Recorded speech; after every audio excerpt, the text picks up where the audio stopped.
विधायक जी, आज नगर की पहली सरकार बनने जा रही है, उसके लिए मतदान हो रहा है। आप लोग भी जगह-जगह भ्रमण कर रहे हैं। अब कुछ ही क्षण रह गए हैं, मतलब 24 घंटे में रिजल्ट भी आ जाएगा। कैसा लग रहा है? देखिए, जिस तरह से हमारी अपेक्षा थी, उससे भी बेहतर परिणाम आने वाले हैं, ऐसा रुझानों को देख कर के लग रहा है। जिस भी पोलिंग स्टेशन पर मैं गया, वहाँ पर मैंने देखा कि मतदाताओं में भारतीय जनता पार्टी की तरफ ज़बरदस्त रुझान है। तो हमारे नगर पालिका अध्यक्ष के जो प्रत्याशी हैं, उनके साथ साथ जो हमारे पार्षद के प्रत्याशी हैं, वो भी बड़े बहुमत से जीतने वाले हैं, ऐसा प्रतीत होता है। तो मुझे उम्मीद है कि ये चुनाव लगभग एक तरफा यहाँ पर होने जा रहा है। विधायक जी, सरकार केंद्र में भी आपकी, राज्य में भी आपकी, पर मैंने कुछ चीज़ें ऐसी देखी कि लंबा टाइम दिया गया।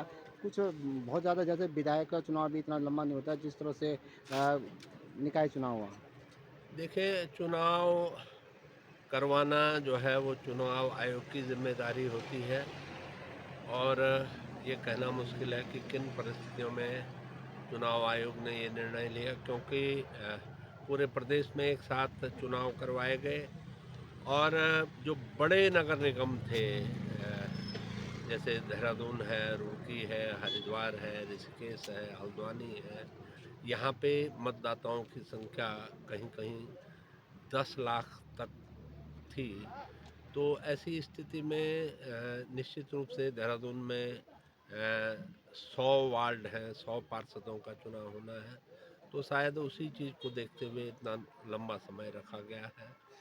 और इसमें जो प्रत्याशी हैं, उनके धैर्य और संयम की भी परीक्षा हुई है कि कितना वो संयम बरत पाते हैं, कितना उनके अंदर धैर्य है। तो मैं समझता हूँ, कहते हैं कि if and is well all is well, अंत भला तो सब भला।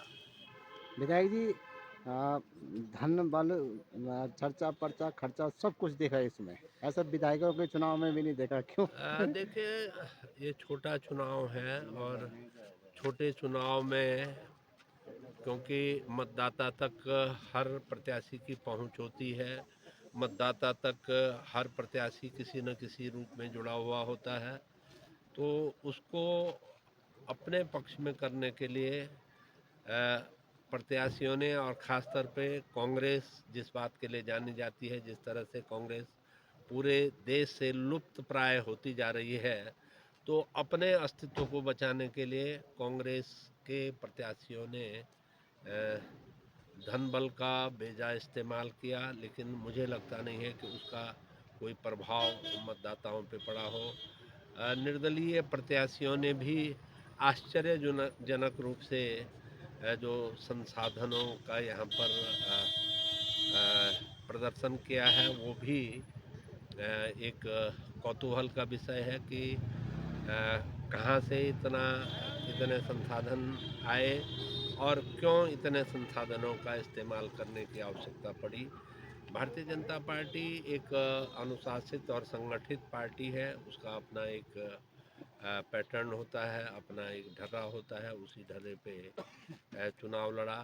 हमारे पास कार्यकर्ताओं की बहुत बड़ी फौज होती है, और हमारे हर कार्यकर्ता ने बहुत शिद्दत से इस चुनाव अभियान में भाग लिया। मेरा एक अंतिम सवाल है, जो जिस तरह से आरोप प्रत्यारोप का दौर तो सभी चुनाव में होता है, लेकिन जो इस बार जो लिस्टें हैं जो बनी हुई हैं, जो फालतू वोटर हैं, अब जो बाहर से वोटरों को बनाया गया है, क्या परिवर्तन नहीं होना चाहिए? जैसे लोकसभा में, विधानसभा में आपने देखा होगा, वोटर के आगे उसकी फोटो होती है। ऐसा आप सुझाव दे सकते हैं क्या? हाँ, बिल्कुल। हर चुनाव में कुछ न कुछ सुधार जो है वो चुनाव प्रक्रिया में होते रहते हैं। यहाँ भी सुधार की गुंजाइश है। और जिन लोगों ने ऐसे मतदाताओं को शामिल करने का कुत्सित प्रयास किया था, जिनका कि नगर की जो समस्याएं हैं, नगर के जो मुद्दे हैं, उनसे कोई वास्ता नहीं है। वो सिर्फ वोट देने के लिए प्रदेश के दूरस्थ हिस्सों से यहाँ पर आते हैं, और यहाँ तक कि दूसरे प्रदेश से भी कुछ विशेष समुदाय के लोगों को वोटर लिस्ट में जोड़ा गया, वो बहुत दुर्भाग्यपूर्ण है और लोकतंत्र के लिए बहुत घातक है। और मैं सभी प्रत्याशियों को ये सलाह देना चाहूँगा कि प्रजातांत्रिक तरीके से चुनाव लड़ें, धैर्य रखें और अगर आपने जनता की सेवा की है, जनता के मुद्दों पे अगर आप रहे हैं तो देर सवेर जनता एक बार आपको ज़रूर रिकॉग्निशन देगी, एक बार ज़रूर आपको चुनेगी। लेकिन गलत तरीकों का इस्तेमाल करने से आप अपनी ही संभावनाओं को कम कर देते हैं। नगर निकाय में भाजपा की सरकार पूरी जगह बन रही है। बिल्कुल, बिल्कुल मुझे लगता है कि 100 स्थानों पर चुनाव हो रहे हैं और अपवाद स्वरूप 2-4 जगह पे कोई निर्दलीय प्रत्याशी हो सकता है आगे आ जाए, अन्यथा भाजपा सभी सीटों पर जीत हासिल करेगी। धन्यवाद। धन्यवाद।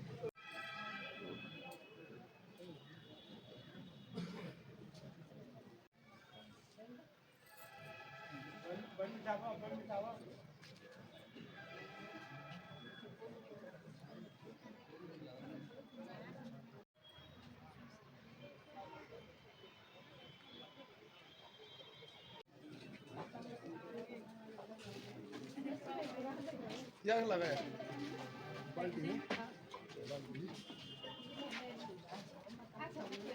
लाइन लगा ले और लगे चल